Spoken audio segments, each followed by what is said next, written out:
Patrol, everybody! Doom Patrol, episode 6, Hope Patrol, another part 1 season finale. And yes, I'm gonna rant about this again because this is stupid.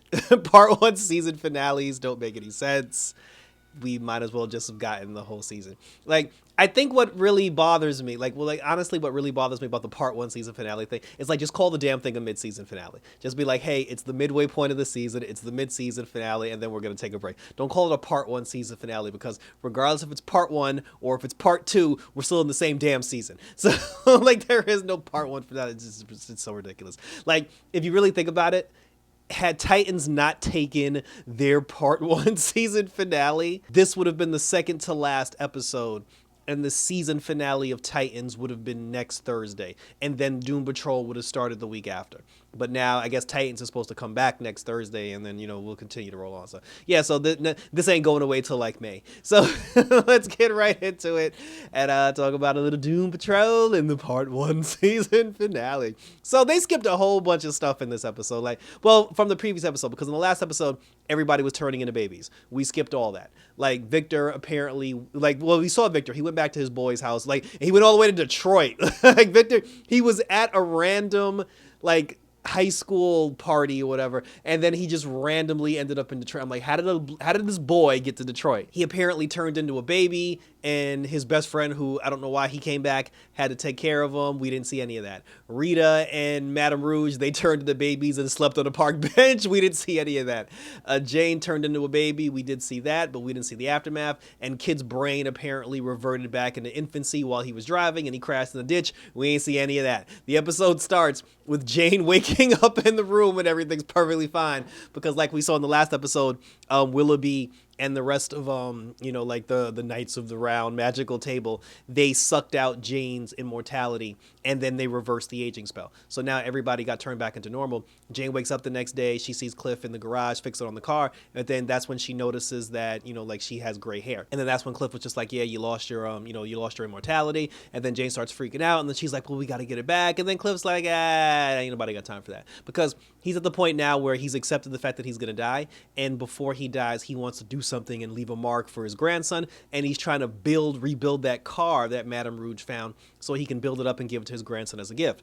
Jane is obviously pissed, because she's just like, dude, the world is in trouble. If they got my longevity, that means Immortus is coming to kick everybody's ass, and we got to save the world from Immortus and get back my longevity. And Cliff is just like, yeah, that sucks to be you, but we ain't doing that. He's like, instead, since we're all about to die, think about something that you want to do and get it done very quickly before it's too late. And then Jane gets mad. She tells him to kick rocks, and she kicks his hammer, and then she walks away. She goes into the underground, and when Jane goes into the underground, she sees all the other personalities in the underground. And while she's in the underground, looking at all the other personalities, they're all sitting there playing with puzzles. And then she's like, what the fuck?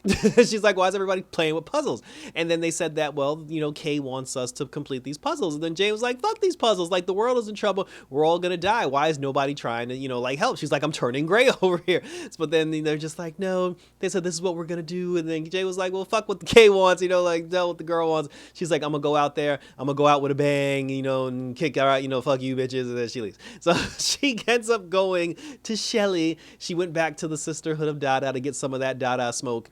And when she went there, her and Shelly were talking. She put the moves on Shelly, told Shelly that she liked her, and then she tried to embrace her in Dadaism, but she couldn't go through with it because she was just like, because it was the moment of her feeling like she doesn't deserve happiness, she doesn't she spent all her life doing what Kay wanted and trying to do something for Kay. She never really thought about doing something for herself. And now she's at the point where she doesn't even think that she deserves, happiness, or she doesn't deserve anything. So instead of actually making sweet love to the smoke, she she got mad and she walked away. She goes back into her room, closes the door, and throws all the puzzle pieces. Instead of just doing the damn puzzle, she's resisting this puzzle. So she's just crying and she doesn't know what to do with herself.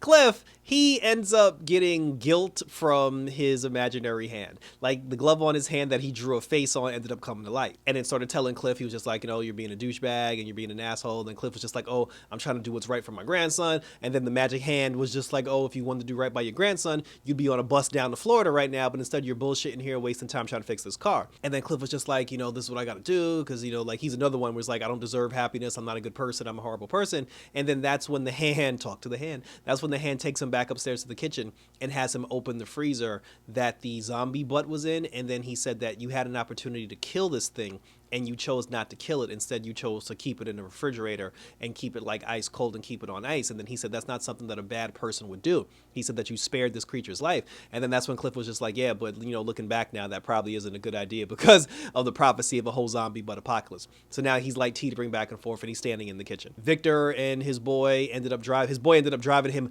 back to, to Doom Manor from Detroit. And while they're doing that, they're once again having weird conversation. And it's just like very awkward. I don't know why this guy's here. It is utterly ridiculous. So, but then they're on their way back to the mansion. Larry, he's still going through like a different pocket dimension. And then the guy that he's with, the Indian dude, he was Bloodsport on The Flash, and I heard he's going to return in the season finale of The Flash. So Bloodsport's coming back, so he's going to be on Doom Patrol and he's going to be on The Flash. So that's cool to see. Him and Larry, they're in like I forgot what they called it, but they're in like some alternate universe or some pocket dimension or whatever. They're sitting there. They're like these Edward Scissorhand people that are trying to get Larry's longevity. Bloodsport, we're just going to call him Bloodsport. He ended up rescuing Larry, and then him and Larry had a conversation. He told Larry, he was like, he's like, well, you're correct when you said that you could cure my, disease or whatever. I forgot what he had.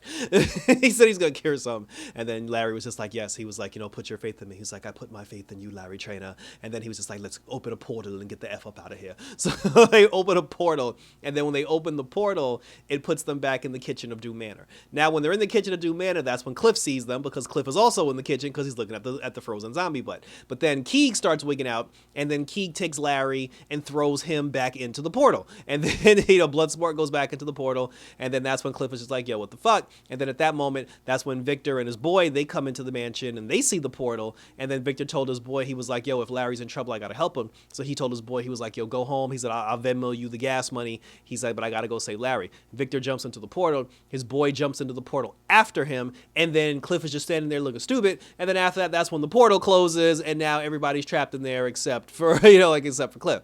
So then when Victor goes inside, he's talking to his boy, and he's like, what are you doing here? I told you to leave. And then he was just like, oh, but you're not a superhero anymore, and you need my help, and we're supposed to be boys. And then they had a heart to heart, and they made up like 17 times. That whole thing with them was drag. I felt like they were short on time, and they were just like, look, just gaze into each other's eyes and just talk about how much your friendship means to each other for like 15 minutes. But they finally got that together. And then while they were in like this magical realm, like this different pocket dimension realm, and they saw like the scissor people, his boy, Victor's friend, came up with the idea because he noticed there was like pens and paper drawn everywhere. And then he was like, obviously, whoever created this place made this stuff for a reason, made this paper and stuff for a reason. So he drew an image on a piece of paper, and that image came to life. So they were just like, okay, this is probably how we can get Larry back and fight the scissor guys, because, apparently we can have creations come to life as long as we can imagine it, as long as we can draw it. And, if we build it, it will come. And then that's when the two of them got an idea. Larry gets dragged off into a castle where he's being put on a bench. And while he's being put on a bench, he's fighting with the scissor guys, but he's also fighting with Keeg, because he's asking Keeg, he's like, bro, why are you not trying to save us? And then Keeg shows him a vision of the future of when Larry got killed by the zombie butts, and then his soul got taken into outer space or something like that. It was very weird. Like, I was like, what the hell is happening here? But basically the point is, Keeg, for some reason, he's drinking the Immortus Kool-Aid. I don't know how Immortus got to Keeg, but Keeg thinks that Immortus is the only way that Larry can survive and the two of them can stay together. So he wants Larry to trust in Immortus, and then Larry's dumb ass is like, okay, he's like, I trust you, Keeg. You can have my immortality. And I'm like, geez, Louise. Like, Larry ain't killing it this season. Larry is not killing it this season as far as his decision-making is concerned. Cliff ended up having a change of heart. He goes up to Jane's room. He was just like, hey, my bad, you're my family. He said, I should have fought harder for you. If you were having a problem, I should have been there. And then he does the ultimate sacrifice where he takes the mitten off and he uses his hand that can feel. The hand has feeling in it. He stuck it out for Jane. Jane put her hand in his hand. And the first thing technically, besides the blood and besides the glove, the first thing technically that Cliff's hand actually touched was Jane's hand, which made her cry. And then the two of them were just like, let's go kick some of Mortis' ass. And right before they kick some of Mortis' ass, Willoughby shows up, all battered and bloody. The rabbit's dead. Because it turns out what Willoughby said was, he said that the magical Knights of the Round Table, they were trying to protect everyone's longevity. So in the last episode, I thought the rabbit was working for Immortus. It turns out that it was the rabbit's idea to steal Jane's immortality to keep Immortus from getting it. But then Immortus, suck his troops on the magical people. He collectively whooped some magic ass. And then after he whooped some magic ass, they stole Jane's longevity. So they did all that shit for nothing. And then Willoughby was just like, oh, we can't defeat Immortus. And then Jane and Cliff was like, fuck that, we're going to kick his ass. And he was like, you're not listening, you twits. He was like, we can't do it. And then they were just like, no, we're gonna do it. And then the two of them leave. They got into the portal. I don't know how they got into the portal because the portal disappeared when Cyborg and his boy walked through. But Jane and Cliff ended up back into the realm from which ended up into the shadow realm. I don't know how they did it. That was never explained. Whatever. We're moving on. So now Victor's in the shadow realm along with his boy. Larry's there tied to a table, and then Cliff and Jane, they're in there and they're looking for Larry too. So now everybody's all in the portal. Meanwhile, Cliff and his boy, they're trying to devise this instrument of destruction to take down these scissor people so they can go save Larry. On to Rita and Madame Rouge, because the two of them were babies sleeping on a park bench together. And when the spell got reversed, this was funny. Like, this is actually legitimately funny, because Madame Rouge was like, listen, we turned into babies overnight and we've been sitting on this park bench until the sun came up. She said, obviously the spell got reversed, but either nobody noticed two babies sitting on a park bench for the last 12 hours, or this world is really going to shit. And then that's when Rita said, she was just like, well, she's like, I'm tired and I just want to go home and lay under a blanket and maybe make some peanut brittle. And then Madame Rouge is like, fuck your peanut brittle. She's like, we're superheroes. She's like, we have things to do. And I was just like, see, this is why I fucks with Madame Rouge. And Madame Rouge is like, listen, we must go back to the Bureau of Normalcy or whatever it's called. And then she was just like, when we go to the Bureau, she's like, we'll get the answers that we seek. And then she used reverse psychology on Rita, because she told Rita, she was like, you get to be the leader again. And then she was like, don't patronize me. She's like, I'm not the leader. She's like, you were chosen. And she was like, no. She's like, I was chosen for that one mission which went to complete shite. And then she was like, I'd rather be a follower, just be support. So she was just like, Rita, she's like, I'll follow you. So they go down to the Bureau of Normalcy or Bureaucracy. They go down to the Bureau, and when they're going through the files in the Bureau, they come up with the file of the last person who looked at the Immortus file. And when Madame Rouge saw who that person was, she immediately got unhinged and wanted to leave. And then Rita was like, well, what's the matter? And then she told her, she said that Wally,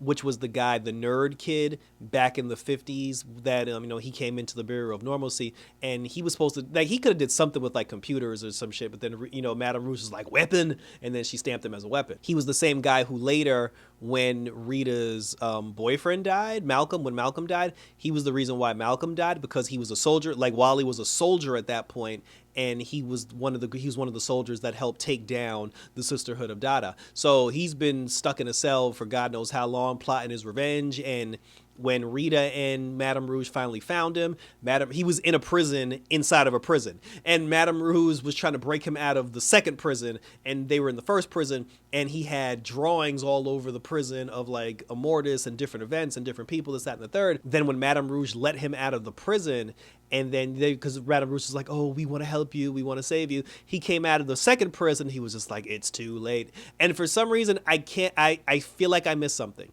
I legitimately feel like I missed something, because when he came out of that second cell and Rita saw him, Rita completely lost her shit, and I have no idea why Rita freaked out like that. She ended up turning into the blob woman again, and during her blobosity, it was perceived that she smothered and killed Wally, although when Rita finally got her bearings and turned back to normal, Wally's body wasn't there. So he clearly disappeared and went into the Shadow Realm, but I don't understand what happened there. I don't understand why Rita lost her shit, and I don't understand what caused him to go into the Shadow Realm. So there's a huge piece of something missing here, and I don't know if I missed something or they just did a horrible job of explaining that, or it's something they'll explain later, but I was very confused when all this happened. Then after Wally disappeared, the Bureau security started coming, and then Rouge was just like, hey, we have to get out of here. So as of right now, Rita and Madame Rouge are the only two people who are not in the Shadow Realm, and everybody else is in the Shadow Realm. So now while we're in the Shadow Realm, Victor and his boy, they ended up creating this robot from their childhood. The robot walks up to the scissor people, and the the robot is just like, if you don't let Larry Trainer go, I'm gonna incinerate you in 5 seconds. And then that's when Jane and Cliff show up, and then just like, well, I guess the robot's on our side because it reminds us of Vic. And then they were gonna take on the scissor people, but then after that, the robot was immediately destroyed, so we did all this for nothing. This whole big epiphany and this whole big explanation of like, oh, we can take a pencil and a piece of paper and create things in this realm and use these things against the creator of the realm. That turned into complete shit because he just poofed it away just like that. And I was like, so what the hell was the point of all this? Like, I honestly feel like they struggled giving Victor and his friend an actual purpose, because every single thing they did turned into nothing. Like it returned to nothingness. It was ridiculous. And then now they got scissor. And then the funny thing was, Cliff and Jane didn't even see Victor and his friend the whole time. It's like everybody's in the same place. They didn't even acknowledge the fact that Cyborg and his boy was there. I don't know. It's like, did y'all not see him? But they have scissors around their neck. Now Jane and Cliff have scissors around their neck. And then some guy in a hood shows up and he's just like, oh, Immortus will rise, Immortus will rise. And then he was like, we were waiting for you, Cliff Steele, because we have Rita's longevity, we have Jane's longevity, we have Larry's longevity because Key gave it up, and now it's time to collect your longevity, Cliff Steele. And then when he takes his hood off, it ends up being Wally, who just escaped being smothered to death by Rita. I don't know what's happening. I legitimately don't know what's happening. So now they're bringing Cliff to Wally. Is Wally Immortus? I don't know.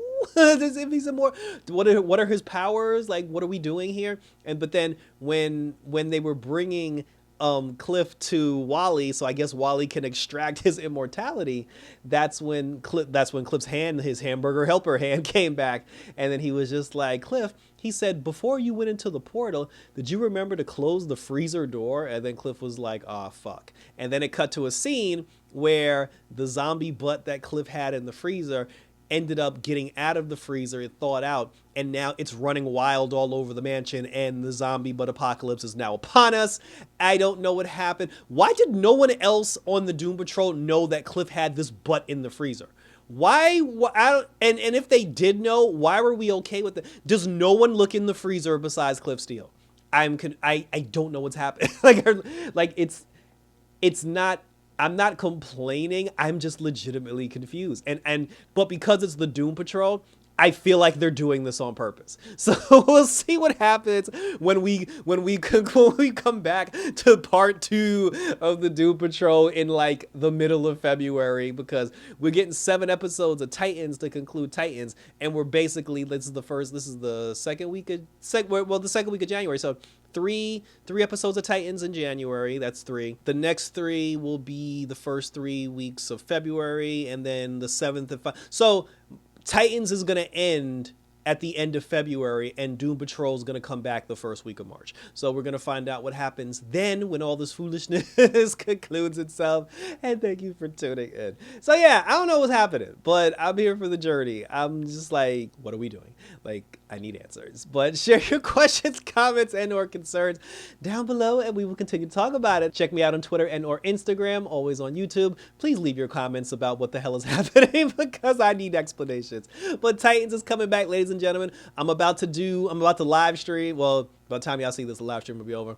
My Gotham Knights conclusion, my Gotham Knights Part 11 finale is up on the channel as we speak. And like I said, we're still doing some Street Fighter because I love me some Street Fighter. And I guess starting next Thursday, we'll continue to review Part 2 of Titans. So until next time, everybody, keep hope alive for the Doom Patrol when we return. And until then, I'm out this.